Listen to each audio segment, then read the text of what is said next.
From Disney Pixar Cars 3, Lightning McQueen is back. His friends from Radiator Springs are always there to cheer him on. Welcome to Thunder Hollow. Lightning and Cruz Ramirez are smashing and crashing with the Crazy 8 racers. Watch out for Miss Fritter. She's the toughest of them all. Get ready for the big race. It all comes down to this. Jackson Storm leads the pack of sleek and speedy next-gen racers. Cruz has the moves to get to the top, but Lightning and his friends are racing to win the Piston Cup. You can collect new Cars 3 diecast every month, each sold separately. In 2006, Disney and Pixar partnered up with Mattel to make the diecast lines for the Cars franchise.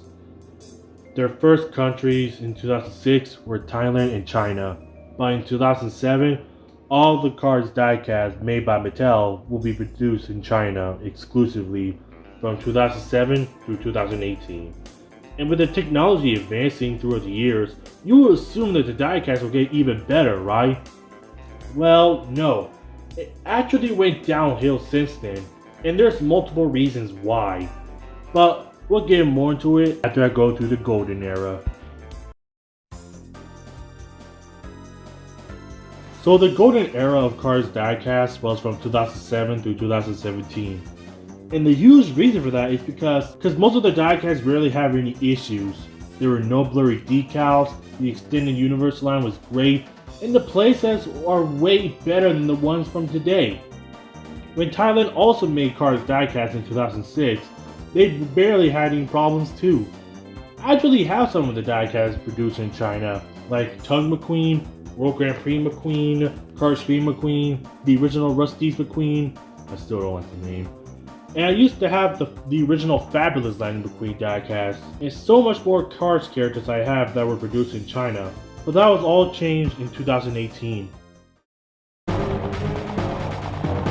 In the middle of 2018, it was announced that Mattel's Cars diecast will no longer be produced in China anymore, and it'll be switching over to Thailand starting in 2019. And fully taking over the main line in 2020. Vietnam also joined in the diecast sublines and also the multi-packs in the same year. No one knows why they did it. Some speculations thought that because of the beef between the United States and China, but that doesn't sound true because Lineout Racing, a diecast team for NASCAR, hasn't switched to the United States allied countries to produce their diecast, so this theory doesn't sound true. But with that, the mistakes are more common than ever. Blurry decals, unfinished paint chips, before even opening it. I could go on and on, but I'll separate them into two different sections of this video.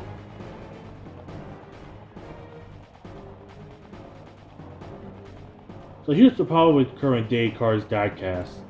Let's start off with Vietnam first. When they joined Thailand to make Cars diecast, they only did multi-packs and the extended universe lines.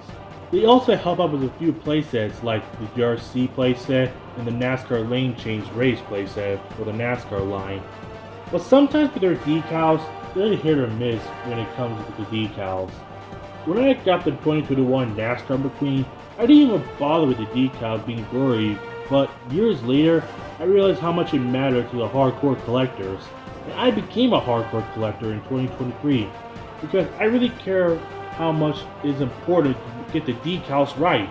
That's why me, OBB, Diecast Buffet, and many other diecast collectors always call out Lineout Racing for their inconsistencies with their blurry decals on the NASCAR diecast, because we want to make sure it's in good condition and actually good when it's opened out of the package.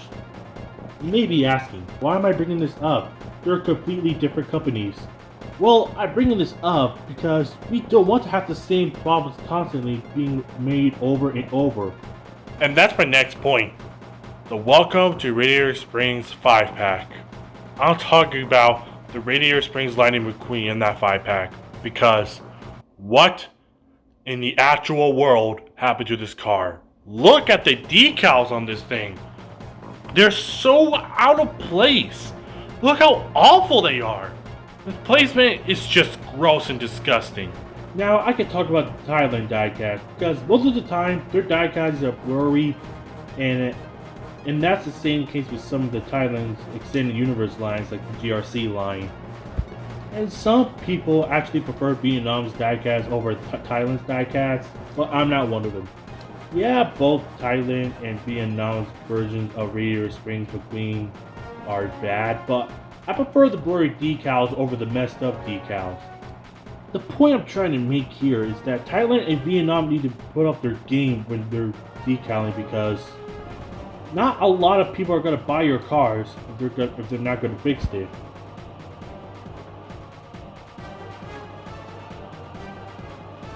Okay, so I'm going to keep this part brief because I only saw one failed extended universe line, so let's get into it. The extended universe line for Cars is a line where it takes place after a Cars movie or a Cars show. I got a chance to see the Post 2 Cars 2 extended universe line from D-Toy Reviews ties history of Cars Diecast episode 3 on Lightning McQueen for Cars 2 and Post Cars 2. I also watched episode 5 on Lightning McQueen as he talked about the Post Cars 3 extended universe line like Thomasville Racers, Fireball Beach Racers, XRX Racers, I can go on. So what if I tell you that there is one line that is a complete failure? Well, you have the Glow Racers line, which sounds dumb, but Piston Cup Productions mentioned that the line sold poorly because Mattel didn't promote it very well, which led to the decline in sales. I don't have that much information on the other failed extended universe lines, so I'm going to leave it to the other Cars Diecast collectors to get more into it. The last thing that is a problem for us Cars collectors is just the current day playsets for the Cars series. During the golden era of the Cars Diecast, there is a ton of playsets based on the movies, video games, and extended universe line. The most popular one from the early days was the Piston Cup 500 track set. It's seriously why people like motorizer boosters, but instead of keeping them, Mattel decided to just get rid of them and replace it with K-Power boosters. The only exception is the Ultimate Florida International Speedway, which is made in Vietnam. I actually used to own the Ultimate Florida 500 track set in Christmas of 2018, and it was a lot of fun, but I had to sell it to move to Amarillo in 2023, which sucks a lot. The latest playset from Mattel I have is the NASCAR Lane Change Race from the 2024 NASCAR line. I enjoyed it, but I wish it was a motorized booster too, because based on some reviews, the K-Power boosters is not received well by the fans. And to be honest, I don't blame them. So I hope Mattel can bring the motorized boosters back for all the future playsets. So before I end off this video, I want to make one thing clear.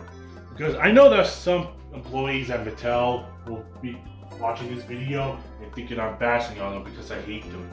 And that is far from the truth.